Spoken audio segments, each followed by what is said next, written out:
Hello friends, welcome to GK mind game. ಪ್ರಶ್ನೆಗಳ ಸಂಪೂರ್ಣ ಮಾಹಿತಿಗಾಗಿ ವಿಡಿಯೋನ ಎಲ್ಲೂ ಸ್ಕಿಪ್ ಮಾಡದೆ ಕಂಪ್ಲೀಟ್ ಆಗಿ ನೋಡಿ. ಇವತ್ತಿನ ಪ್ರಶ್ನೆಗಳಲ್ಲಿ ಮೊದಲನೇ ಪ್ರಶ್ನೆ, ಸ್ನಾನ ಮಾಡುವಾಗ ಮೂತ್ರ ವಿಸರ್ಜನೆಯನ್ನು ತಪ್ಪಿಸಲು ಮೊದಲು ಯಾವ ಭಾಗಕ್ಕೆ ನೀರನ್ನು ಹಾಕಬೇಕು? ಆಪ್ಷನ್ಸ್: ಎ ತಲೆ, ಬಿ ಭುಜ, ಸಿ ಮುಖ, ಡಿ ಪಾದಗಳು.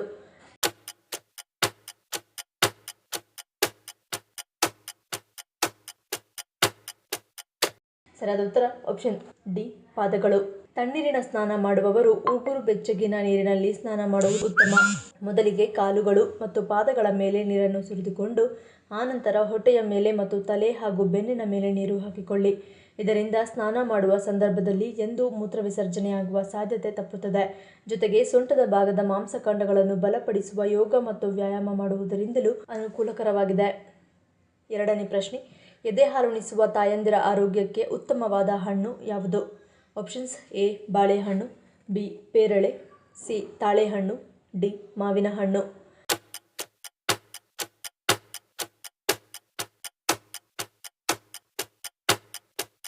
ಸರಿಯಾದ ಉತ್ತರ ಆಪ್ಷನ್ ಸಿ ತಾಳೆಹಣ್ಣು.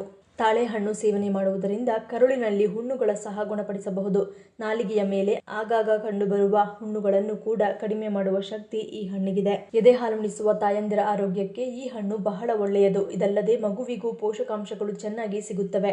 ಈ ಹಣ್ಣಿನ ಸೇವನೆಯಿಂದ ಮಹಿಳೆಯರಲ್ಲಿ ಕಂಡುಬರುವ ಬಿಳಿ ಮುಟ್ಟಿನ ಸಮಸ್ಯೆಯು ಕಡಿಮೆಯಾಗುತ್ತದೆ ಮತ್ತು ಬೇಸಿಗೆಯಲ್ಲಿ ಹೆಚ್ಚಾಗಿ ಕಂಡುಬರುವ ಮೊಡವೆಗಳಿಂದ ಮುಕ್ತಿ ಪಡೆಯುವುದರ ಜೊತೆಗೆ ಕೂದಲು ಮತ್ತು ಚರ್ಮದ ಆರೋಗ್ಯವನ್ನು ಕಾಪಾಡಿಕೊಳ್ಳಲು ಈ ಹಣ್ಣುಗಳ ಸೇವನೆ ಮಾಡಬಹುದು.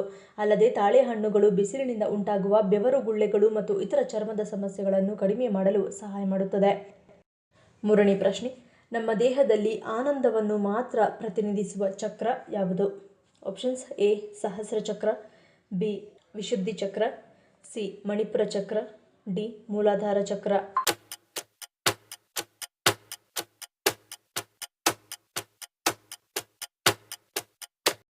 ಸರಿಯಾದ ಉತ್ತರ ಆಪ್ಷನ್ ಎ ಸಹಸ್ರ ಚಕ್ರ.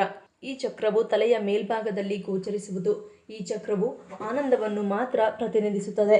ಯಾವ ವ್ಯಕ್ತಿ ಸಹಸ್ರ ಚಕ್ರದ ಉತ್ತಮ ಪ್ರಭಾವಕ್ಕೆ ಒಳಗಾಗಿರುತ್ತಾನೆ ಅವನು ಆನಂದವನ್ನು ಮಾತ್ರ ಅನುಭವಿಸುತ್ತಾನೆ. ಅವನಲ್ಲಿ ಯಾವುದೇ ವಿಷಯದ ಬಗ್ಗೆ ದ್ವಂದ್ವ, ಸಂಘರ್ಷ ಅಥವಾ ಪ್ರತ್ಯೇಕತೆ ಇರುವುದಿಲ್ಲ. ಅವರು ಎಲ್ಲರೊಂದಿಗೂ ಉತ್ತಮ ಸಂಪರ್ಕವನ್ನು ಪಡೆದುಕೊಳ್ಳುವರು, ಜೊತೆಗೆ ತುಂಬ ಆನಂದವನ್ನು ಅನುಭವಿಸುವರು. ಯಾರಲ್ಲಿ ಈ ಚಕ್ರದ ಕ್ರಿಯಾಶೀಲತೆ ಕಡಿಮೆ ಇರುತ್ತದೆ ಅವರು ಒಂದು ಹೆಜ್ಜೆ ಕೆಳಗಿರುವ ಚಕ್ರದ ಪ್ರಭಾವದಿಂದ ಕೋಪವನ್ನು ಅನುಭವಿಸುತ್ತಾರೆ. ನಾಲ್ಕನೇ ಪ್ರಶ್ನೆ, ಬಾಳೆಹಣ್ಣಿಗೆ ಬಾಳೆಹಣ್ಣು ಎಂದು ಹೆಸರು ಕೊಟ್ಟಿದ್ದು ಯಾವ ದೇಶದವರು? Options: A Bharat, B Arab, C Thailand, D Sri Lanka.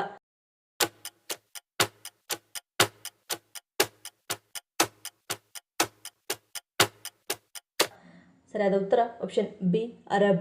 ಬಾಳೆಹಣ್ಣಿನ ಇತಿಹಾಸವು ಭಾರತದಿಂದ ವಿಶ್ವ ಜನಪ್ರಿಯತೆಯತ್ತ ಸಾಗಿತು. ಅದರ ಹಿಂದೆ ಅಲೆಕ್ಸಾಂಡರ್ ದಿ ಗ್ರೇಟ್ ಎಂಬ ಅನಿರೀಕ್ಷಿತ ವ್ಯಕ್ತಿ ಇದ್ದನು. ಭಾರತದಲ್ಲಿ ಅಭಿಯಾನ ನಡೆಸಿದಾಗ ಮೆಸಿಡೋನಿಯನ್ ವಿಜಯಶಾಲಿ ಅಲೆಕ್ಸಾಂಡರ್ ವಿಚಿತ್ರ ಹಣ್ಣನ್ನು ಎದುರಿಸಿದನು ಮತ್ತು ಅದರಲ್ಲಿ ತುಂಬ ಆಸಕ್ತಿ ಹೊಂದಿದ್ದನು. ಅವನು ಅದನ್ನು ಮಧ್ಯಪ್ರಾಚ್ಯಕ್ಕೆ ಕೊಂಡೊಯ್ದನು. ಅರಬ್ ವ್ಯಾಪಾರಿಗಳು ಹಣ್ಣಿಗೆ ಬಾಳೆಹಣ್ಣು ಅಥವಾ ಬೆರಳು ಎಂದು ಹೆಸರಿಸಿದರು. ಈ ಪದವು ಒಂದು ದಿನ ಸಮಕಾಲೀನ ಪದ ಬಾಳೆಹಣ್ಣು ಆಗಿ ವಿಕಸನಗೊಂಡಿತು. ಐದನೇ ಪ್ರಶ್ನೆ, ಪಾದಗಳಲ್ಲಿನ ಯಾವ ಬದಲಾವಣೆ ಹೃದಯ, ಕಿಡ್ನಿ ಸಮಸ್ಯೆ ಮತ್ತು ಮಧುಮೇಹದ ಮುನ್ನೆಚ್ಚರಿಕೆಯಾಗಿರುತ್ತದೆ? ಆಪ್ಷನ್ಸ್: ಎ ಊತ, ಬಿ ಸೆಳೆತ, ಸಿ ತಣ್ಣನೆಯ ಪಾದ, ಡಿ ಮೇಲಿನ ಎಲ್ಲವೂ.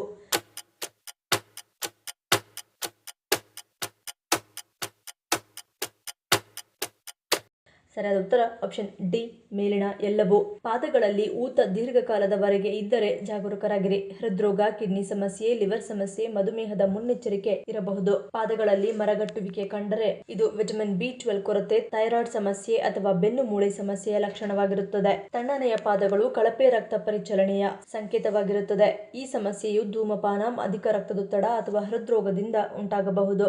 ಇನ್ನು ಪಾದಗಳ ಮೇಲೆ ಚರ್ಮದ ಬಣ್ಣ ಬದಲಾದರೆ ಇದು ಮಧುಮೇಹದ ಸೂಚನೆಯಾಗಿರಬಹುದು. ಮಧುಮೇಹಿಗಳಲ್ಲಿ ಪಾದದ ಚರ್ಮವು ಕಪ್ಪು ಬಣ್ಣಕ್ಕೆ ತಿರುಗುತ್ತದೆ. ಇನ್ನು ಪಾದಗಳಲ್ಲಿ ಶುಷ್ಕತೆ ಅಥವಾ ತುರಿಕೆ ಇದ್ದರೆ, ಹಿಮ್ಮಡಿ ಒಣಗುತ್ತಿದ್ದರೆ ಶಿಲೀಂಧ್ರಗಳ ಸೋಂಕು ಅಥವಾ ಎಸ್ಜಿಮಾ ಲಕ್ಷಣವಾಗಿರಬಹುದು.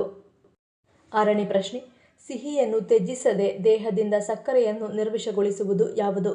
ಆಪ್ಷನ್ಸ್: ಎ ಜೇನುತುಪ್ಪ, ಬಿ ಗ್ರೀನ್ ಟೀ, ಸಿ ಹಣ್ಣುಗಳು, ಡಿ ಮೇಲಿನ ಎಲ್ಲವೂ.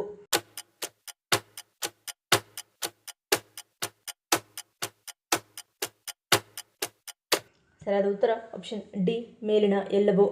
ಸಕ್ಕರೆಯನ್ನು ಸಂಪೂರ್ಣವಾಗಿ ತ್ಯಜಿಸುವುದು ಹೆಚ್ಚಿನವರು ಮಾಡುವ ತಪ್ಪು. ಆದರೆ ಸಕ್ಕರೆಯ ಬದಲಿಗೆ ಸಕ್ಕರೆಯ ಆರೋಗ್ಯಕರ ಪರ್ಯಾಯಗಳನ್ನು ಆರಿಸುವುದು ಉತ್ತಮ.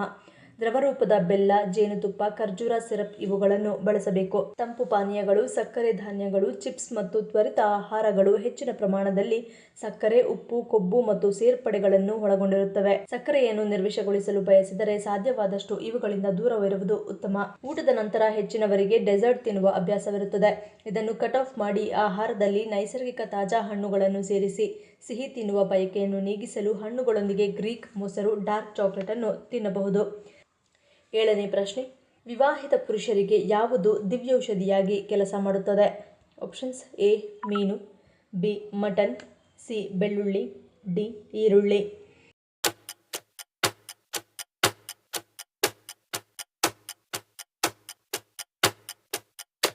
ಸರಿಯಾದ ಉತ್ತರ ಆಪ್ಷನ್ ಸಿ ಬೆಳ್ಳುಳ್ಳಿ. ಪುರುಷರ ಶಕ್ತಿಯನ್ನು ಹೆಚ್ಚಿಸಲು ಬೆಳ್ಳುಳ್ಳಿ ತುಂಬಾ ಚೆನ್ನಾಗಿ ಕೆಲಸ ಮಾಡುತ್ತದೆ. ಇದು ಟೆಸ್ಟೋಸ್ಟೆರಾನ್ ಮಟ್ಟವನ್ನು ಹೆಚ್ಚಿಸಲು ಸಹಾಯ ಮಾಡುತ್ತದೆ ಮತ್ತು ದೈಹಿಕ ಶಕ್ತಿಯನ್ನು ಹೆಚ್ಚಿಸುವಲ್ಲಿ ಪರಿಣಾಮಕಾರಿ ಪಾತ್ರವನ್ನು ವಹಿಸುತ್ತದೆ. ಬೆಳ್ಳುಳ್ಳಿಯ ನಿಯಮಿತ ಸೇವನೆಯು ತ್ರಾಣವನ್ನು ಹೆಚ್ಚಿಸುತ್ತದೆ. ಬೆಳ್ಳುಳ್ಳಿಯಲ್ಲಿರುವ ಸೆಲೇನಿಯಂ ಮತ್ತು ಸತ್ತುವು ಟೆಸ್ಟೋಸ್ಟೆರಾನ್ ಮಟ್ಟವನ್ನು ಹೆಚ್ಚಿಸುವ ಮೂಲಕ ಪುರುಷರ ಲೈಂಗಿಕ ಆರೋಗ್ಯವನ್ನು ಸುಧಾರಿಸುತ್ತದೆ. ಇದು ದೇಹದಲ್ಲಿ ಉತ್ಕರ್ಷಣ ನಿರೋಧಕ ಮಟ್ಟವನ್ನು ಹೆಚ್ಚಿಸುವ ಮೂಲಕ ಟೆಸ್ಟೋಸ್ಟೆರಾನ್ ಸ್ಥಿರತೆಯನ್ನು ಕಾಪಾಡಿಕೊಳ್ಳುತ್ತದೆ. ಒತ್ತಡವನ್ನು ಕಡಿಮೆ ಮಾಡಲು ಮತ್ತು ಪುರುಷರಲ್ಲಿ ಹಾರ್ಮೋನ್ಗಳ ಸಮತೋಲನವನ್ನು ಕಾಪಾಡಿಕೊಳ್ಳಲು ಬೆಳ್ಳುಳ್ಳಿ ಸಹಾಯ ಮಾಡುತ್ತದೆ. 8ನೇ ಪ್ರಶ್ನೆ, ಯಾವ ಕಾಯಿಲೆ ಇದ್ದವರು ಎಷ್ಟೇ ಆಸೆಯಾದರೂ ಕಲ್ಲಂಗಡಿಯನ್ನು ತಿನ್ನುವಂತಿಲ್ಲ? Options A asthma, B BP, C thyroid, D sugar.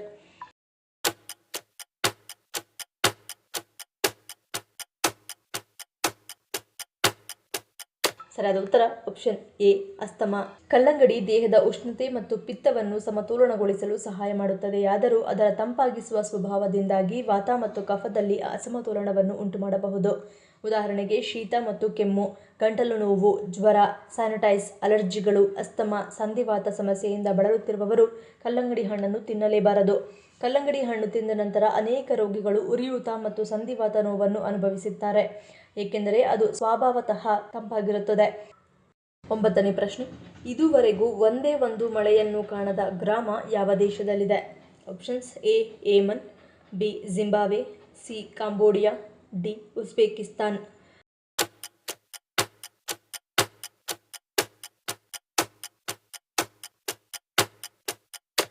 ಸರಿಯಾದ ಉತ್ತರ ಆಪ್ಷನ್ ಎ ಯೆಮನ್. ಎಂತಹ ಮರಳುಗಾಡಾದರೂ ಕೂಡ ವರ್ಷಕ್ಕೆ ಒಂದೆರಡು ಮಳೆಯನ್ನಾದರೂ ಕಂಡಿರುತ್ತವೆ. ಆದರೆ ಜಗತ್ತಿನ ಈ ಒಂದು ಗ್ರಾಮ ಮಾತ್ರ ಒಂದೇ ಒಂದು ಮಳೆಯನ್ನು ಕಂಡಿಲ್ಲ. ಮಳೆ ಹೇಗಿರುತ್ತೆ ಎಂದು ಈ ಗ್ರಾಮದ ಜನರಿಗೆ ಅರಿವು ಕೂಡ ಇಲ್ಲ.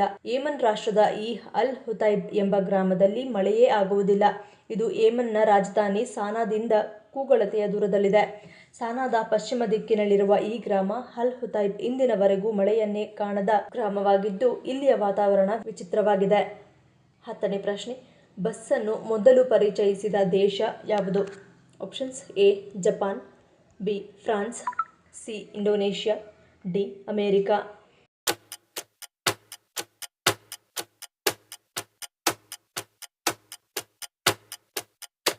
ಸರಿಯಾದ ಉತ್ತರ ಆಪ್ಷನ್ ಬಿ ಫ್ರಾನ್ಸ್. 1820ರ ದಶಕದಲ್ಲಿ ಫ್ರಾನ್ಸ್ನ ನ್ಯಾಂಟೀಸ್ನಲ್ಲಿ ಸ್ಟಾನಿಸ್ಲಾಸ್ ಬೌಡ್ರಿ ಎಂಬುವರು ಮೊದಲ ಯಶಸ್ವಿ ಓಮ್ನಿ ಬಸ್ ಸೇವೆಯನ್ನು ಪ್ರಾರಂಭಿಸಿದರು. ಅದರಂತೆ ಈ ವಾಹನಗಳನ್ನು ಕುದುರೆಗಳು ಎಳೆಯುತ್ತಿದ್ದವು. ಆದರೆ 1900ರ ಆರಂಭದಲ್ಲಿ ಲಂಡನ್ನಲ್ಲಿ ಎಲೆಕ್ಟ್ರಿಕ್ ಬಸ್ ಪ್ರಾರಂಭವಾಯಿತು. ನಂತರದಲ್ಲಿ 1910ರಿಂದ 1920ರ ದಶಕದಲ್ಲಿ ಡೀಸೆಲ್ ಮತ್ತು ಪೆಟ್ರೋಲ್ ಇಂಜಿನ್ಗಳ ಬಸ್ಗಳು ವ್ಯಾಪಕವಾಗಿ ಬಳಕೆಗೆ ಬಂದವು. ಇನ್ನು ಬಸ್ನ ಮೂಲ ಪರಿಕಲ್ಪನೆಯು ಕುದುರೆ ಎಳೆಯುವ ಸಾರ್ವಜನಿಕ ಸಾರಿಗೆ ವಾಹನಗಳಿಂದ ಆರಂಭವಾಯಿತು. 1662ರಲ್ಲಿ ಫ್ರೆಂಚ್ ಗಣಿತಜ್ಞ ಮತ್ತು ತತ್ವಜ್ಞಾನಿ ಬ್ಲೇಸ್ ವ್ಯಾಸ್ಕಲ್ ಪ್ಯಾರಿಸ್ನಲ್ಲಿ ಕುದುರೆ ಎಳೆಯುವ ಸಾರಿಗೆ ವ್ಯವಸ್ಥೆಯನ್ನು ಪರಿಚಯಿಸಿದರು. ಈ ಪ್ರಶ್ನೆಗಳಲ್ಲಿ ನೀವು ಎಷ್ಟು ಪ್ರಶ್ನೆಗಳಿಗೆ ಸರಿ ಉತ್ತರವನ್ನು ಕೊಟ್ಟರೆ ಅನ್ನೋದನ್ನು ಕಮೆಂಟ್ ಮಾಡಿ ತಿಳಿಸಿ. ಈ ವಿಡಿಯೋ ನಿಮ್ಗೆ ಇಷ್ಟ ಆಗಿದ್ರೆ ಮರಿದೇ ಲೈಕ್ ಮಾಡಿ, ಶೇರ್ ಮಾಡಿ, ಸಬ್ಸ್ಕ್ರೈಬ್ ಮಾಡಿ. ನನ್ನ ಚಾನಲ್ನ ಇನ್ನೂ ಸಬ್ಸ್ಕ್ರೈಬ್ ಮಾಡಿದೆ ಹಾಗೆ ವಿಡಿಯೋಸ್ ನೋಡ್ತಿದ್ರೆ ಪ್ಲೀಸ್ ಸಬ್ಸ್ಕ್ರೈಬ್ ಮಾಡಿ, ಸಪೋರ್ಟ್ ಮಾಡಿ. ಮತ್ತೊಂದು ಇಂಟ್ರೆಸ್ಟಿಂಗ್ ವಿಡಿಯೋನಿಗೆ ಸಿಗ್ತೀನಿ. Until love you all, take care.